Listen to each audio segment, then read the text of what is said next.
Hello, Internet. Thank you once again for joining me to talk all things vertical drama. I have found one of the coolest and most interesting people I could find to talk to, which is Gareth Henry, because he is based in the UK. He is an actor. He does stunts. He's a stunt coordinator. He is an intimacy coordinator. And he has also had two rather fun new verticals come out soon. So I thought, let's talk to Gareth. So I'm going to ask Gareth to give a little intro of himself to you on the internet. Hello, great to be here. So I am Gareth. I've been acting for 18 years now. Started at the age of 10 and then all the way up till now. And I have been doing stunts for 11 years now. I've been doing only about, I want to say 3 years of intimacy coordinating. Um, in that time, I've worked on feature films, I've worked in theater, I've worked on short films, on series, and obviously on verticals. I've only really been introduced into verticals quite late, about a year or so. But in that time, I have worked on 14 different verticals in various different roles, whether that's principal characters, whether that's like intimacy coordinating only or stunt coordinating or a whole amalgamation of all of them. Okay, so I need to go back to acting at 10. How did that come about, acting so young? Was that you? Was that a parent? Where did it come from? It definitely was from me. I started as most kids I think start, which is I was doing a school play and then I realized, oh, I like acting now. My parents then recognized that I really wanted to do this. So I went off to the Top Hat Stage and Screen School in Essex. And from there, I stayed on and way up, worked far off until I was 17. But like by the time I was 11, I was on the London Palladium stage in the West End, dancing and singing to the best that my 11-year-old self would do. And then following that, I would mostly do it. It was more like a hobby. I didn't do too much but like then at 17, I was on my first BBC so my first introduction to like a big production, big paid job was a BBC drama called Oh. Dr. Foster. And like it's People in the UK nothing will know too that one. big. Yeah, nothing too big, but like I did meet Saran Jones, but in very bad circumstances involving we were meant to be playing football, and one of the people that was on my team ended up kicking the ball and nearly hitting the very nice and polite actress who let us off with a very nice warning. Yeah. But that was my first introduction to a big scale production and to any professional work. And from there I knew, okay, I am going to actually pursue this properly. So you were acting. When did stunts come in as well? So- Was So I'd always been interested in like extreme sports and martial arts. I started doing karate when I was like 11, and then I did parkour when I was like 12. And that was like the first steps into it. And then I started doing power bocking, which is like it's like giant stilts with springs on them. Essentially, you can run on them, you can jump on them. And I started doing that when I was 14. And then it led into me getting into pro wrestling because I'd always been a big fan of pro wrestling from like 3 years old. And so I ended up going into that side. I did, uh, I did at school, I did my first pro wrestling event when I was like 17, which I ran, like had students come in, they get a ticket and they go in, not paid or nothing. Just I wanted an audience. It was part of an event that I was running and part of my EPQ, which is like getting me yeah. UCAS points to go to university. And then from there, I got to university and I started at the Portsmouth School of Wrestling with the Revolution Pro Wrestling group. So I continued with them for about 5 years, got onto their shows, got on TV with that as well. So like my entire life, it's been I want to do performance, but then I decided to go off on a little side quest and see what happens in pro wrestling. I'm just like, that's such a cool EPQ project and just like school event. It's It's like you can go to the bake that sale or the pro wrestling. Like, that's so much better. that was my mentor for it. So the tutor that looked after me and made sure I do it to the right standards. Yeah. That was the only reason he like chose it. He saw, oh, this one's completely different. It's not just regulating an essay. This is something entertaining. And then from pro wrestling, I basically got injured, as many pro wrestlers do. I made a very hard decision that I'm gonna put wrestling in the box. I'm gonna go off and but like then I thought, what do I do with all these skills? Well, I'll just continue doing acting, but I'll also do stunts. And then from that, I ended up sort of very last minute in a way getting brought in on a very low budget film, and they asked me, can you choreograph the action? And I said, okay, yeah, that's easy. That'll be easy. And I brought in some of the guys that I do wrestling with because they would make the best extra stunt people. Um, and so we did a whole load of action in that. And then from there, I just sort of leapfrogged forward, doing more and more stunts, working with different schools, getting some tutelage from different mentors. One of which was actually one of my pro wrestling mentors, um, who was doing Bollywood movies and all of that side, and he taught me. So, and it was a really small gap between the two, so it's quite easy to make the jump. Because, yeah, it seems actually it's a really natural overlap.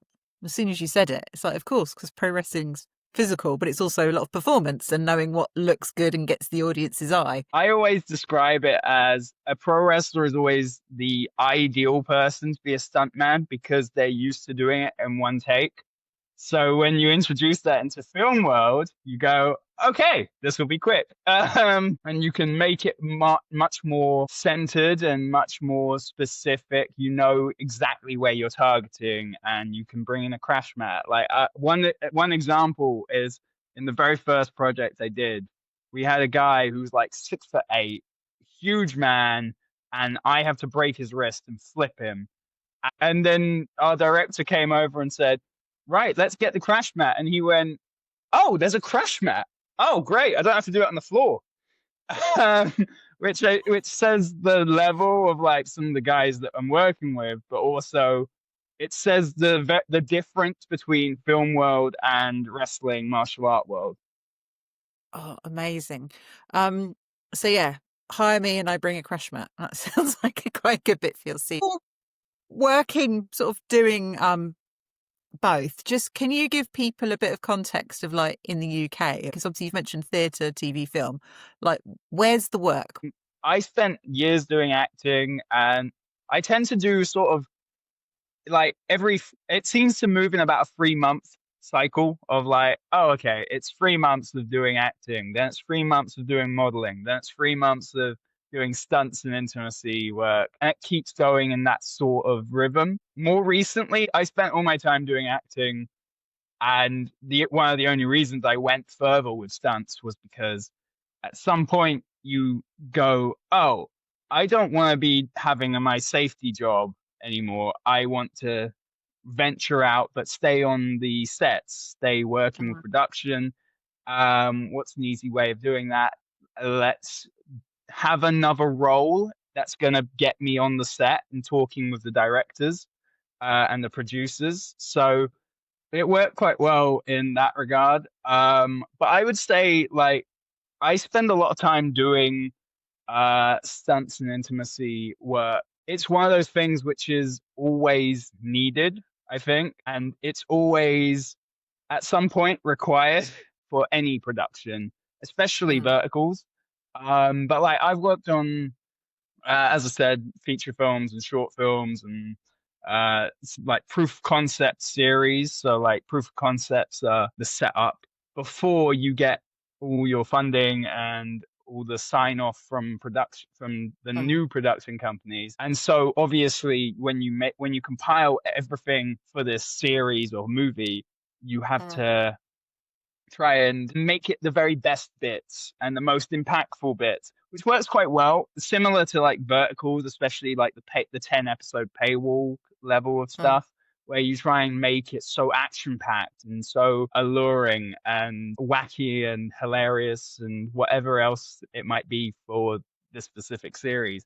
So, um, I think in terms of the UK, I up until about last year, yeah, up until about last year, I was mostly doing acting work. And now, since it's blown up massively in the UK, I Mm. think I am now like in this weird juxtaposition of I'm either always acting or I'm either always stunt coordinating and intimacy coordinating, or I'm doing them both at the same time on the same productions usually.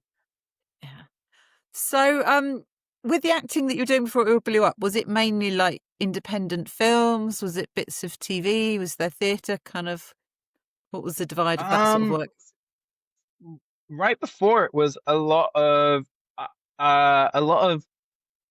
a lot of YouTube stuff and a lot of reality TV shows because my agent at the time thought I suited reality TV quite well in terms of my look and I tick a lot of boxes essentially. But I also was doing a lot of short films and try and the occasional indie feature film, which would usually come with the added bonus of can you also run whatever the coordination it requires because I'm a 2 for 1 or a 3 for 1. But then once it ticks off onto the next side, once it ticked off into vertical world, which I would Mm, say like was about June of last year, mm, um, it was mostly I was getting hired for for stunt and intimacy coordinating because a lot of stunt coordinators and intimacy coordinators are in-house or they're attached to a company, smaller company,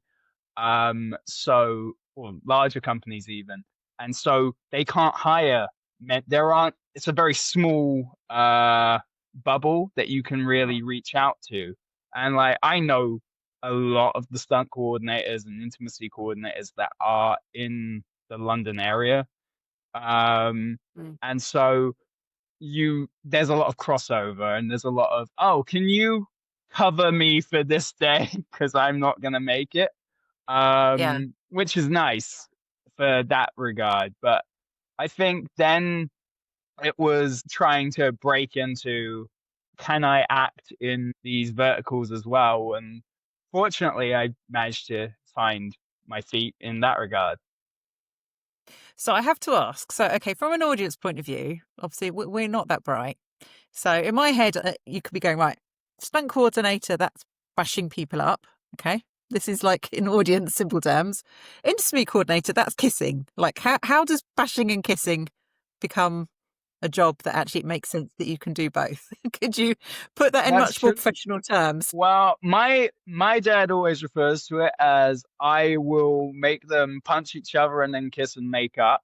But I always look at it from a very different perspective of it's all just well-being of the actors and then well-being of people on set. And Mm, so the action itself isn't that important. Like, yes, you have to choreograph it, but eventually, but like that's secondary to me, mm, in my opinion. My main goal is make people comfortable, and then even the safety is second, because if people are comfortable doing it, then you don't need as many safety guidelines technically. I mean, I'm still writing like a whole 6 or 7 page risk assessment, but I wouldn't say that it's a huge shift between the two from Mm, my perspective anyway.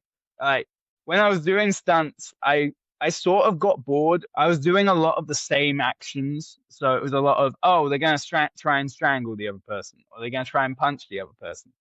Um, and that's what a lot of productions are capable of only putting in, and they don't mm, know if they can go any higher.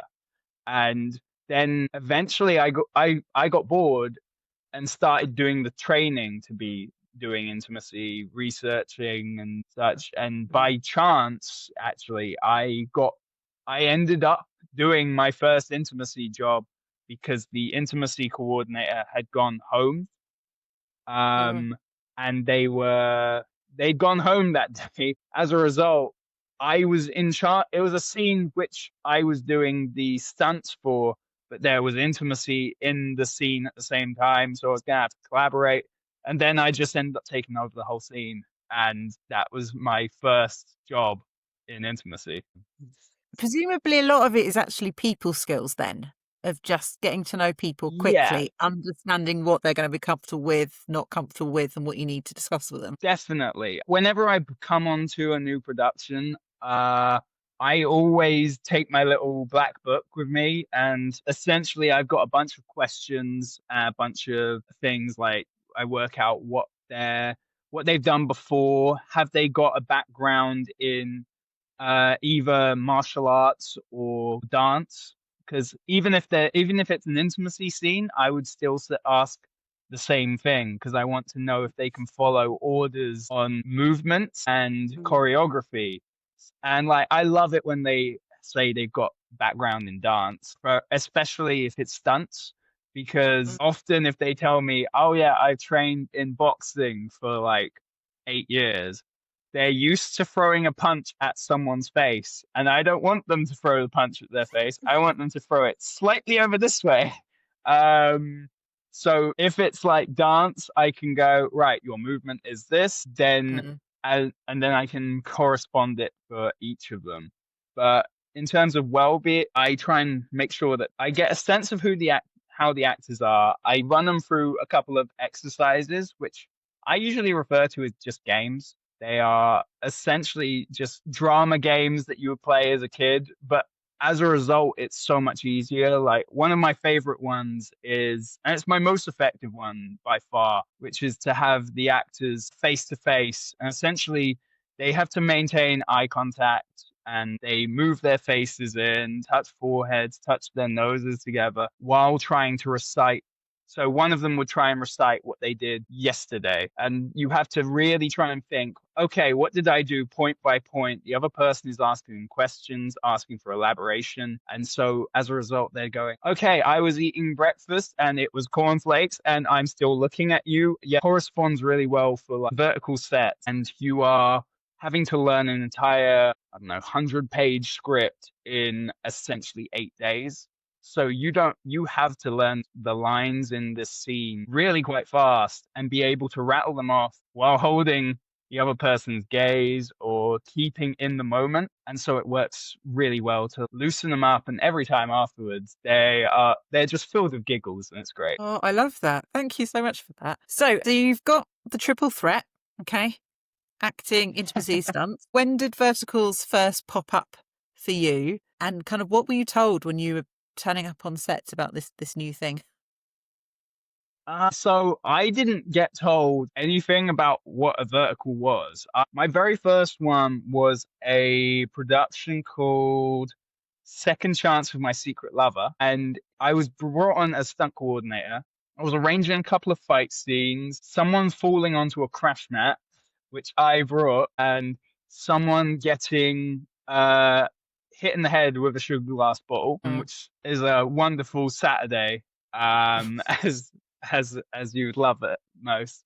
And so I didn't get told anything of how verticals work. I got to meet the actors, and then we ran through my warm ups. I asked them my questions, asked if they've got any prior injuries, any fears going into this, but they were all fully up for it. And in fact, like I've seen them since. One of my actors who was getting bottled in the head with a sugar glass bottle was a actor called Bradley Peake, who I've since worked with on Barefoot Meets Billionaire, acting opposite. So it was really fun in that regard. But I think I took it at the same level as a normal like short film or a normal feature. How I would view it from a stunt coordinator perspective, there isn't much alteration aside from the fact that we now have two cameras operating at the Mm. same time. So I have to make sure that they can't see a crash mat in this shot, but they can't see it in that shot either. And so that's the only jigsaw piece that needs to be placed that's a bit tricky. I had to ask, can you explain to people what sugar glass is? Because a lot of people in the industry won't Yeah, know. so sugar glass, it's as you would expect it. It's basically a very, very light bottle, or you can get tables, or I've used ashtrays that are made out of it, and they are essentially made out of sugar. Every time I use one, everyone always goes, "So can I eat it?" And I go, in theory, you can, but like it's not going to. I wouldn't recommend it. Also, it's still usually very sharp, which is why I always take like a pair of my hardened leather gloves, so that I can pick it up and shake it off. But essentially, it's a very light version of normal glass that when you smash it, it goes everywhere and creates a huge mess that a PA is going to have to tidy up shortly after. But it's great fun to play with. And presumably that's what gets your shots of when someone's getting smashed over the head with the bottle, as does happen quite a few times in verticals. There's only been one occasion where it's gone slightly askew, and that was the bottle fell off in the scene before they got to it. So Yeah. there'd been a vibration from someone stamping their foot, and then the bottle fell over. And so as a result, the entire scene is a bit ruined. So we've got to reshoot, clean up, and get a new bottle. Like it's always about making sure that you've got spares. But which is another aspect of comes into my job where I've got to go. Okay, let let's make sure that there are, because I can see something going wrong. um, I just want to ask you, as a actor, and also obviously the other British actors and actresses sort of coming into these verticals, what's kind of the opinion? Because obviously, as we know, the scripts can be mad. Um, it's soapy, it's camp, it's you're leaning into high drama. I always go for British audiences. It's a bit Jilly Cooper, as kind of you might be too young, but older people know what I mean. What's the kind of general opinion, I guess, amongst the British acting community about verticals? If you don't mind being the spokesperson for everyone. I feel like it's gradually changed. Like since I did my earliest ones at the end of last year, where we came into it completely with fresh eyes and had no idea what this was, but we were just gonna take it into its max that we feel appropriate.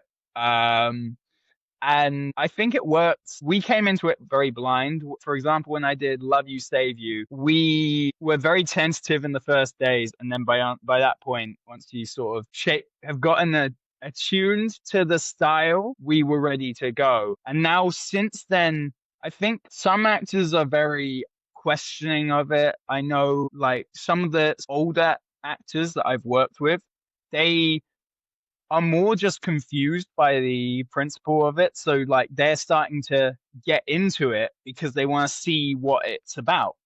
But I think a lot of the actors now are like finding, oh, this is a thing that I can genuinely do. The fans are diehard and they really do love you for it. Like I've worked with Mark Pontarelli in the US, and like, he's got his own fan club, and so you get into this thing of, oh, this is a really, it's a small pocket of the entire world of the film industry, but it's a lot nicer. For example, you have lots of theater buffs in the theater Mm. world, and they'll know who you are based on the shows you do. but then that's another niche category. And it's like everyone Mm. always goes, oh, I want to be the top, you want to be the top number one box office cinema movie guy. From my perspective, I have so much fun on them, especially now. Like I'm starting to Mm. get into a vibe of doing these larger than life characters. They're nice supporting principal roles, and I love them because they're just so extreme. That's so helpful. So I'm going to ask about one of the ones that I know you did the stunts and intimacy on, and then we'll go on to your acting role. So I want to talk about the vertical Pride and Prejudice, partly because I have Mm, interviewed all the cast, so it makes sense. What were the specific challenges of that? Because obviously you're also working in a period house with yeah. quite restrictive costumes. So were there adaptations to coordinating there? Yes, there was a lot. Well, I'll say one thing. The costumes are actually fantastic from my perspective because they're such large dresses, especially for like Lizzie Jasmine, played by Jasmine Keane. It's such a large dress. So she can wear knee pads and she's absolutely fine because she gets thrown to the floor so much. And that's also one of the nice things about the characterizations because you've got Conan who was playing Mr. Darcy, and as a result, he never gets knocked down, which means I never have to pad him up, which is even better because his trousers were so tight. I know from his complaints about I can't really squat down to pick her up. There was little things that had to be altered, admittedly. Like there's a lot of clothing choices in terms of gets her clothes ripped off, and you've got her in her underwear for the dinner scene. Mm. And but because there's a dress, and then there's a corset on top of the dress, and then there's another corset underneath the dress, it's that golden thing from my perspective as an intimacy coordinator of yes, we're removing clothes, but we've still got loads of clothes. So you Yeah. keep on removing, and it works perfectly from my perspective, and it made it quite comfortable, I think. She was on production for that for 2 weeks, I think. And Yeah. so you get quite attached. That might have been my second one working with Jasmine, I think. And we've since worked with each other again on another one. But we had a lot of fun. The stunts on that one were a lot of fun. Thankfully, we had worked together before, so I had an idea of uh, how good her ability was. Her background in dance was also really helpful in terms of learning the choreography for the intimacy scenes, Mm. the choreography for the stunt scenes, and there was so much of it. My favorite being her falling down the stairs after she's pushed. I could give her my biggest wrestling knee pads in the world, all of my elbow pads, everything, and then we had a crash mat as well. Additionally, obviously, that's one of the examples where okay, we are in I believe that one might have been Georgian house. Mm. Can't quite remember the date on it, but it was a very, very old, expensive house. And so we're on this big wooden staircase with a very large totem that's on the bottom as it curves around. And so she's got to get pushed, which was a very light tap, and she's got to launch herself fully off of it. And I had full faith in her to land it. We went with 3 steps up maybe, but I would have been comfortable with her doing it from 5 because she was that good at learning the choreography. She landed very nicely and she cleared the totem, which worked even better because she was never going to really touch it. But it's one of those things of we have to be mindful of the house. It's just lots of things that could make your head spin, but only if you don't take it point by point by point. And is that one of the most rewarding parts of the job then? The thing that I find the most rewarding is always when the actors are happy at the end. As an actor myself, I've had experiences where I'm like, I don't think that this was safe, but I'm gonna do it anyway because I got told to. And that's the worst feeling in the world because, like, if it goes wrong, you're like, well, I was right. So I never want to try and put that on any of my actors. But like I've had so many productions where I've done the intimacy coordinating, and then they stay friends afterwards, and it's a wonderful feeling. And really rewarding because like they are genuinely so thankful for me just being there. Most of my work has been done in the start, but like because I'm still present on set, they know they can do whatever they like in the scene because they've talked it through and they've navigated it. And that's the best feeling for me. So I want to talk now about your acting as well. So Barefoot and the Billionaire, which is just like it's so much fun. It kind of vaguely reminded me of Crocodile Dundee. I think you just have to go with it, and then it's really, really fun. And Yeah. obviously, you turn up nearer the end as the leading Yeah. lady's alternate romantic lead that Mum's pushing. Of like, you really need to get. I love that the name is Ted. Like Yes. That was one of we're my a favorite junkie things tribe, and about he's that role. called Ted. Um, there was so much where I thought, should I question this? I think by the end, our crew were referring to where we're from as Obscuria because it's just some obscure location. We I loved playing Ted. I remember I spoke to the producers after I was cast, and they were over the moon with the idea of me playing the role just because of like physical size, if not anything else. Did the shooting for that one right after Pride and Prejudice. I wanted to take a break from doing stunts and intimacy work and go back into acting. And I went in for that as an actor. And then I got asked off of good reputation, essentially, can you come on our other shoot? And then they just sort of meshed the two into one, and they thought it would work perfectly, I think it did in terms of there isn't many intimacy scenes involving Ted, which means there's no conflict of interest in terms of professional etiquette. But also, there's a lot of stunt scenes involving Ted, and so I'm the best candidate for that aspect of it because I don't have to teach myself how to do the fighting. If people haven't seen it, the setup is that you and the male lead, who's played by Bradley Peake, are basically in a kind of physical contest to prove who's the most worthy of the female lead. Lara. Yeah. First of all, you get to throw a spear. That's kind of cool. Throwing the spear is cool. Fun. Throwing a spear. Yes, so that was one of my favorite things in the entire thing. We were up in Northampton, I think, or St. Albans, and I keep on going to random old houses, so I have no idea where I actually end up now. So we had an actual spear, which once again, it's one of those hilarious things where because I was stunt coordinator, I'm the best candidate to be looking after the spear, but also it works with my character. So we had a legitimate spear for the scene. I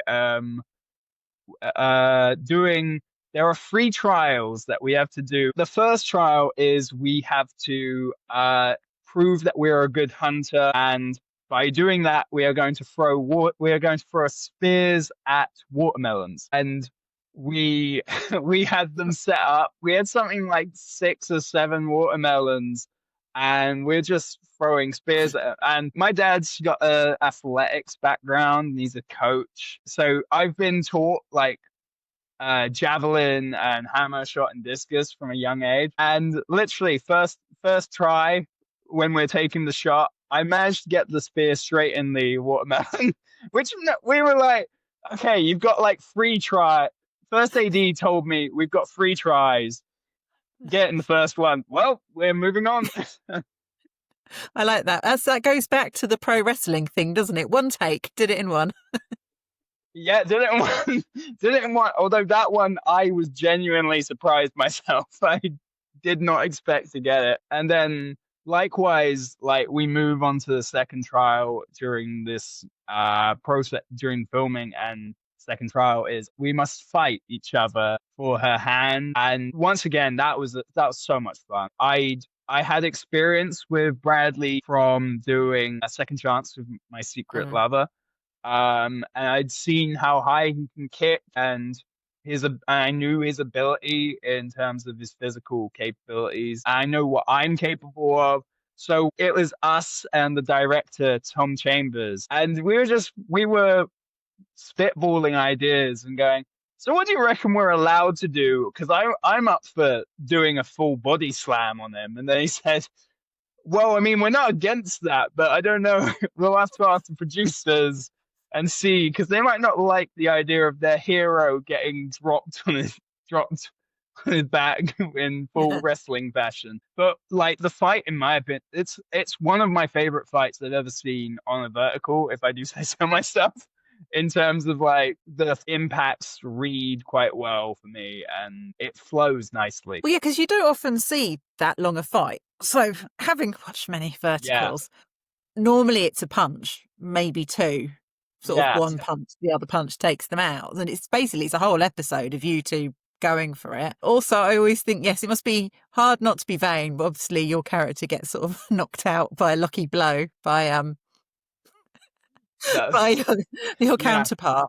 But yeah, you do a very good drop in that. You do look like you Thank properly you. took it.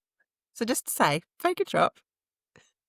No, it was like I think it had rained recently, so it was like quite a soft grassy patch. But like by that point, I'd been like I think that we shot that on my very first day on set, and I had been so hyped up. Like I'd spent the day doing stunt scenes, then I'd been struck by lightning, which also happened, which just adds to the campiness and Mhm. fun of this entire shoot. And then I have a big fight scene, and then I get to throw a knife. Which what's not to love? I want to know, what month were you filming this in? Because obviously your character has to go without many clothes, and we're filming in the Yeah. UK. So I'm thinking, are you not cold, Gareth? Um, that day was raining every now and then. It was April. They had to keep warm for me, but like during the fight scene, I was completely fine because I'm doing activity. I'm staying warm on my own. And then there was another day on the same location where we shoot the big finale, and I go out to say what needs to be said, which you should go and watch it if you want to hear what I say. And I go out and I am not wearing a shirt still because I've torn it off. And it was freezing that day. I am out there and I think every character arrives in that scene at gradual intervals. So it's a 5 minute long scene or so, but it's Mm. about 3 hours of me just stood on cobblestones in this courtyard with no shirt on. And I'm just trying, okay, don't shiver because you can't look weak because you're Ted. They would have this big coat, this big sheepskin woolly coat, which would just, okay, I can go and hide. And there's a picture of me from behind the scenes where I am just in a huddle with the coat done up because it's the only thing that's keeping me warm. I think this is really important to understand. People filming in the UK, we're suffering for the art here, the UK weather. Now I Yeah. haven't seen it yet, Yeah. but somewhere watch this. Could you talk a little bit about Hellfire Chef? Because you got to do a cooking vertical Yeah. as well. Yeah. No, Hellfire Chef. I was brought onto Hellfire Chef directly as a result of Barefoot Meets Billionaire. The producer reached out and said, we would love for you to play this new role. Is a guy called Kevin who is he's something of a thug, but he lives with his grandma and he wants to be a lot tougher than he is, but he's got a good heart. And essentially, the storyline of Hellfire Chef is you have this character called Noah, who is the greatest chef in the world. He is renowned and he always wears a mask. So he's the Hellfire Chef. So no one actually knows his identity. And everyone loses all respect for him because somebody forges that he has been putting drugs in his food to make people think that they're tasting the best thing in the world, but it's not. It's just a hallucinogen. And it's basically his rise back up to the top from the Mm. very bottom after he's lost everything. So I have to say, cooking, is that your forte? I would say I am a average cook, and in the piece, I am significantly below average. There is an actual scene where I believe I am escaping from a kitchen that is on fire, which is my fault. So But with okay, this might sound like a question. Are there extra stunts? Like, do you have to coordinate with people using knives and kitchens? so with the stunts, there was actually two stunt coordinators for this piece, as far as I know. One was myself, and one was um a woman who is from the British Stunt Register, Mm, um, who I cannot remember the name of at this time. And she worked on the very first day, and she actually directed me for one scene. And then later mm, on, they brought me in and they had me conduct a big fight scene between our main character and these two thugs. And it's quite fun. And then I eventually arrive with a meat cleaver. And it's one of mm, those examples where, as you say, there is extra care in certain aspects. Like a lot of the cutlery that was being used in the scenes was actually blunted ahead of production. The thing that I would actually say is more, it's less on the stunt side, but it was on production side, was using food in a scene. So we had salmon, we had clams, we had steaks, because we're doing high level cooking. And mm. so as a result, to try and use high level ingredients in certain aspects. Although there's also examples where we use lower, like our props and set design were fantastic, but they would give us certain meals which were just not great, like literal bread mixed in with Mm. water with a dash of cinnamon on top. It looks like something, but it tasted horrible. But you make do with what you've got, and you've got to do the scenes. So going forward, what are you seeing sort of the changes in UK, just verticals generally since you started? Sort of, you've been doing them well over a year now, and kind of what projects have you got Yeah. coming up that you're excited about? One thing I will definitely say is the level of the stunt is racking up so high. It's quite amazing. I've worked with this company called Vertical Factory, and I love working with them. They are a great company. We did one stunt which was involving the two characters, and it's not out yet, so I can't say Mm, too much. But essentially, these two characters have to fall off of a roof, which is not an unknown thing to have in many of these productions.